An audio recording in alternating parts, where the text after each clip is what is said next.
पंजाब की कोर्ट ने आज एक पादरी को लाइफ टाइम तक यानी मरते दम तक जेल में रहने की सजा सुनाई है।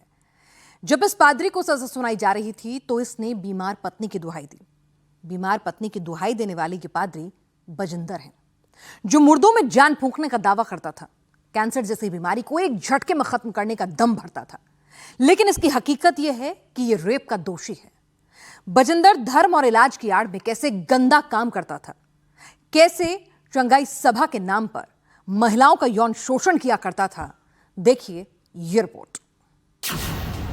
अल्सर जैसी बीमारियों को खड़े खड़े ठीक करने का दावा।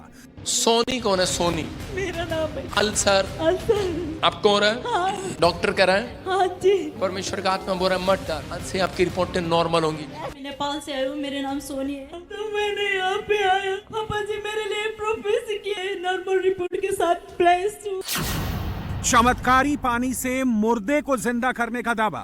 बहन का नाम रज्जो है और ये दिल्ली के रहने वाले हैं। ये बता रहे थे कि 15 दिन पहले इनको हार्ट अटैक आया और जब इनको हॉस्पिटल लेकर गए, डॉक्टर ने चेक करने के बाद इन्हें पूरी तरह से डेड घोषित कर दिया और अर्थी तैयार हो चुकी थी। तभी इस बहन को याद आया कि आपका अभिषिक्त ऑयल और वाटर इनके पास पड़ा हुआ है और इस बहन ने अपनी बहन के ऊपर सारा ऑयल वाटर पूरी बॉटल डाल दी और सुबह तक गुड न्यूज आई कि मुर्दा जिंदा हो गया। सिर्फ 21 दिन में टीबी ठीक करने का दावा। स्टार्ट अप पवित्र आत्मा बोल रहे हैं डर मत। क्या बताया? टीवी सुनो, आज के बाद चेक करना। कह रहे हैं कि 21 दिन में तेरी गवाही बन रही है यीशु मसीह के नाम में। प्रॉफिट जी ने मेरी प्रोफेसर ਕੀਤੀ ਸੀ ਕਿ ਤੇਰੀ ਟੀਵੀ ਦੀ ਪ੍ਰੋਬਲਮ ਤੂੰ ਆ ਮਨ ਕੇ ਉਡਣ ਜਾ ਰਹੀ ਹੈ ਔਰ 21 ਦਿਨ ਵਿੱਚ ਤੂੰ ਇੱਕ ਅੱਛੀ ਗਵਾਹੀ ਦੇ ਨਾਲ ਬਲੈਸ ਹੋਣ ਜਾ ਰਹੀ ਹੈ। ਤੇਰੇ ਅੰਦਰ ਟੀਵੀ ਦੀ ਪ੍ਰੋਬਲਮ ਤਾਂ ਬਿਲਕੁਲ आजाद हो चुकी है। बेड पर पड़े पेशेंट को एक झटके में खड़ा करने का दावा। ये यीशु वाले पादरी बजिंदर सिंह हैं, जो बड़े बड़े चमत्कार करने का दावा करता था। जिस बीमारी को बड़े बड़े डॉक्टर ठीक नहीं कर सकते थे, उस बीमारी को एक झटके में ठीक करने का दावा करता था। लेकिन अब इसी बजिंदर सिंह का परमानेंट इलाज हो गया है। बजिंदर सिंह को हवालात पहुंचा दिया गया है। अपनी प्ली जो है उन्होंने दी थी कि मेरी वाइफ है, बीमार है और मेरे बच्चे हैं 2 और मेरी टांग में राड पड़ी हुई है, उसको ध्यान में रखा जाए। पर कोर्ट ने जो मैक्सिमम सजा हो सकती थी, आजीवन कारावास की सजा उनको सुनाई है, टिल डेथ जो अपनी लास्ट ब्रेथ तक वो है, he has to stay behind the bar. Bajinder को मोहाली कोर्ट ने 3 दिन पहले रेप के मामले में दोषी करार दिया था। इसके बाद उसे पटियाला जेल में बंद कर दिया गया था। अब मोहाली कोर्ट ने बजिंदर सिंह को उम्र कैद की सजा सुनाई है। कोर्ट ने कहा है कि अंतिम सांस तक बजिंदर को जेल में रहना होगा। बजिंदर को सजा होने के बाद पीड़िता ने खुशी जताई है। कोर्ट और पुलिस का शुक्रिया जताया है। मैं बहुत खुश हूं। बहुत खुश ने मैं बहुत खुश हूं। मैं जज साहब का बहुत धन्यवाद करती हूं। मैं अपने वकीलों का बहुत धन्यवाद करती। कोर्ट ने मेरे नाल न्याय किया, मैं बहुत धन्यवाद करती। सारे मीडिया का मैं बहुत धन्यवाद करती हूं। मैं बहुत खुश हूं। मैं बहुत खुश हूं। साल 2018 में जीरकपुर पुलिस थाने में एक महिला ने बजिंदर सिंह के खिलाफ रेप की शिकायत दर्ज कराई थी। पीड़िता का आरोप है कि बजिंदर सिंह ने उसे विदेश ले जाने का वादा करके बहकाया। इसके बाद बजिंदर उसे मोहाली के सेक्टर 63 वाले आवास पर उसके साथ बलात्कार किया और उसका वीडियो भी बना लिया। महिला ने आरोप लगाया कि बजिंदर ने धमकी दी थी कि अगर वो उसकी मांगे नहीं मानेंगी तो वो वीडियो सोशल मीडिया पर पोस्ट कर देगा। पीड़िता को रेप के मामले में 7 साल बाद इंसाफ मिला है, लेकिन इस दौरान पीड़िता के साथ उसके पति को भी बहुत कुछ झेलना पड़ा है। जेल तक जाना पड़ा है। तो उसकी तो सजा कुछ ज्यादा ही बनती है। तो हमारी सोच थी कि 10 से या 20 साल के बीच होगी, पर जब जुडिशियल ने डिसीजन दिया टिल डेथ का, तो हमें इतनी ज्यादा खुशी है कि एक ये एग्जाम्पल सेट हो गया है।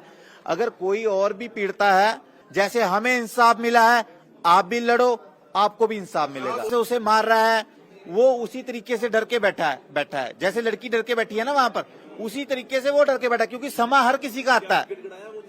बिल्कुल गिड़गिड़ाया जी। उसने बोला जी मेरे छोटे छोटे बच्चे हैं, मुझे माफ किया जाए। और जो उसके तनुआ वकील हैं, उन्होंने ये बात बोली जी अब ये सुधरने की तरफ है, सुधरने के रास्ते की तरफ है। पर जब उसकी एफआईआर दिखाएगी उसमें कुछ नहीं पाया गया भी ये सुधरने की तरफ है, बिल्कुल ये तो और बिगड़ रहा था, और ज्यादा बिगड़ रहा है। बिल्कुल बिल्कुल सर, रोते हुए देखा। अभी तो मैंने जेल में किसी से पता किया था कि भी वो जिस दिन का जेल में गया उसने खाना भी नहीं खाया। मैं बताना चाहता हूँ, मैंने भी जून जुलाई में इसी व्यक्ति ने मेरे ऊपर एफआईआर कराई थी। जून जुलाई में मैंने काटा, आज जून जुलाई का वक्त आ गया। मैंने तो 1 जून जुलाई काटी, ये मेरे ख्याल से अगर टिल डेथ हुई है कम से कम ये 7 जून जुलाई काटेगा। 2018 में ही बजिंदर सिंह को दिल्ली एयरपोर्ट से गिरफ्तार कर लिया गया था। बाद में बजिंदर को जेल से जमानत पर छोड़ा गया। ऐसा नहीं है कि बजिंदर सिंह 2018 में पहली बार जेल गया, इससे पहले भी मर्डर के मामले में वो जेल जा चुका है। बजिंदर सिंह के ईसाई धर्म अपनाने की कहानी भी बड़ी दिलचस्प है। बजिंदर हरियाणा के यमुनानगर का रहने वाला है। उसका जन्म 10 सितंबर 1982 को एक जाट परिवार में हुआ था। 20 साल की उम्र में बजिंदर मर्डर के आरोप में जेल जा चुका है। जेल में ही पादरी से संपर्क में आकर बजिंदर सिंह ने 2008 में अपना धर्म बदला था। 2012 में जेल से बाहर आकर वो लोगों को ईसाई धर्म का उपदेश देने लगा। इसके बाद स्वघोषित धार्मिक गुरु बनकर लोगों को बहलाने लगा। चंगाई सभा के नाम पर चमत्कार का दावा करने लगा।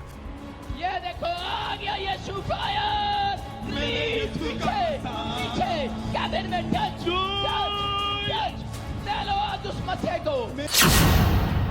बजिंदर शुरू में जालंधर जिले में एक चर्च में पादरी था, लेकिन 2015 में वो चंडीगढ़ आया और यहां पर church of glory and wisdom का प्रेसिडेंट बन गया। साल 2017 से अगस्त 2021 के बीच 24 करोड़ रुपए से ज्यादा की संपत्ति जुटा ली और इस दौरान शादी भी की और उनके 3 बच्चे भी हुए। हरियाणा के यमुनानगर में जाट परिवार में जन्मा बजिंदर सिंह हत्या के एक मामले में जेल भी जा चुका है। जेल से रिहा होने के बाद इसने जालंधर के तेजपुर में church of glory and wisdom नाम से मसीह सत्संग चलाना शुरू किया। बजिंदर का यूट्यूब का एक चैनल भी है जिसके लाखों फॉलोअर हैं। शुरुआत में महज 25 लोगों के साथ सत्संग चलाने वाले बजिंदर के अब लाखों फॉलोअर्स हैं और बॉलीवुड और कई राजनेता भी इसके सत्संग में शामिल होते हैं। जीन्स और ब्लेजर पहनने वाला बजिंदर अपने इन कार्यक्रमों में कॉर्पोरेट एग्जीक्यूटिव की तरह दिखता है। ईसाई धर्मगुरु बजिंदर सिंह पंजाब में बेहद पॉपुलर है। पॉलिटिशियन से लेकर कई बड़े फिल्मी सितारे बजिंदर सिंह को फॉलो करते हैं। इन्होंने इतना काम किए हैं लोगों के बीच में रहते हुए। जो बीमारियां हैं, जो समस्याएं हैं, उनको ठीक करने के लिए ही ऊपर वालों ने इनको भेजा गया है। Church and glory and wisdom के भारत में 20 और विदेशों में 12 ब्रांच हैं। खुद को यीशु मसीह का मैसेंजर बताने वाले बजिंदर के कई वीडियो सोशल मीडिया पर वायरल हैं। इन्हीं वायरल वीडियो की मदद से इसे खासी पहचान भी मिली। यूट्यूब पर बजिंदर के 3.75 मिलियन सब्सक्राइबर हैं। चमत्कारी तरीके से लोगों को बरगलाने और उनका शोषण करने वाले बजिंदर पर सिर्फ एक महिला ने ही रेप का आरोप नहीं लगाया, बल्कि दूसरी महिलाओं ने भी बजिंदर पर यौन उत्पीड़न और मारपीट का आरोप लगाया, लेकिन पादरी बजिंदर इन आरोपों को खारिज करता रहा। बजिंदर सिंह पर हाल ही में कपूरथला में एक अन्य युवती ने यौन उत्पीड़न का केस दर्ज कराया है। युवती ने पादरी बजिंदर सिंह पर जालंधर में उसके साथ गलत हरकतें करने का आरोप लगाया है। दावा है कि बजिंदर सिंह ने उसका फोन नंबर लेकर अश्लील मैसेज भेजना शुरू कर दिया, उसे चर्च में अकेले केबिन में बैठाना शुरू कर दिया। साल 2022 में बजिंदर सिंह उसे एक केबिन में ले गया, अनुचित तरीके से छुआ और गले लगाया। कपूरथला पुलिस ने मामले में एसआईटी बना दी है, जो इस मामले की जांच कर रही है। पुलिस ने युवती का बयान भी दर्ज किया है। सर, बहुत ज़्यादा दबाव बनाया गया। इवन मेरे फादर पे, मेरे हस्बैंड पे कंप्लेंट करवाई गई इन्हीं की चर्च के पास्टर्स के द्वारा कि छेड़खानी की कंप्लेंट, कि इतना ज़्यादा दबाव कि मैं अपनी कंप्लेंट वापस ले लूँ। इन्होंने इसलिए क्रॉस करवा दी और कंटिन्यू थ्रेट्स आ रहे थे। बहुत ज़्यादा ये चीज़ें चल रही थी कंटिन्यू कि मैं किसी तरह पीछे हट जाऊँ। अभी भी आप अपने घर नहीं जा पा रही हैं? नहीं सर, अभी तक मेरे घर पे सर, मेरी छोटी सी बेटी, उसको छोड़ के कभी यहाँ जा रहे कभी वहाँ जा रहे हैं। 2020 में मेरे साथ ये चीज़ें ज़्यादा होनी स्टार्ट हो गई थी और 2020 से 2023 तक मेरे साथ कंटिन्यू ये चीज़ें चली थी। कंटिन्यू मेरे साथ सेक्सुअल हैरेसमेंट होता रहा है। सर 16 साल तक मेरी एज थी जब मेरे साथ ये सारी चीज़ें होनी शुरू हुई थी। न्यायालय से कि इनको कड़ी से कड़ी सज़ा मिलनी चाहिए ताकि इनको भी एहसास हो कि इन्होंने क्या करा।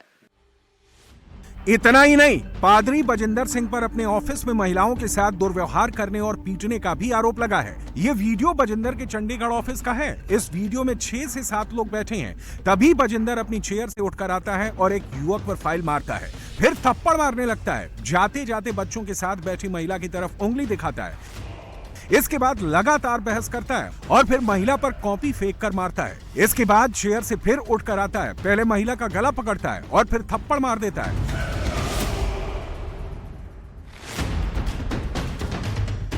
इसके बाद सभी लोग उठकर आते हैं और बीच बचाव करते हैं।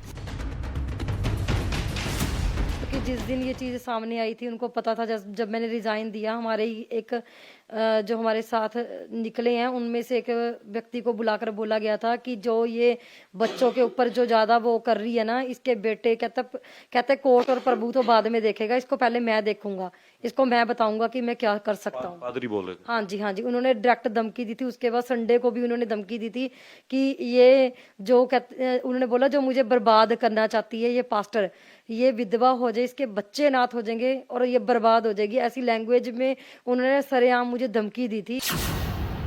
ये घटना 14 फरवरी की है। वीडियो सामने आने के बाद पता चला कि जिस 40 साल की महिला के साथ मारपीट हुई, महिला मोहाली की रहने वाली थी। वो करीब 13 से 14 सालों से पादरी के पास काम करती थी। वीडियो वायरल होने के बाद पुलिस ने बीएनएस की धारा 74, महिला की गरिमा को नुकसान पहुंचाने के इरादे से हमला, 115(2) स्वेच्छा से चोट पहुंचाना और 351(2) आपराधिक धमकी के तहत एफआईआर दर्ज कर ली है।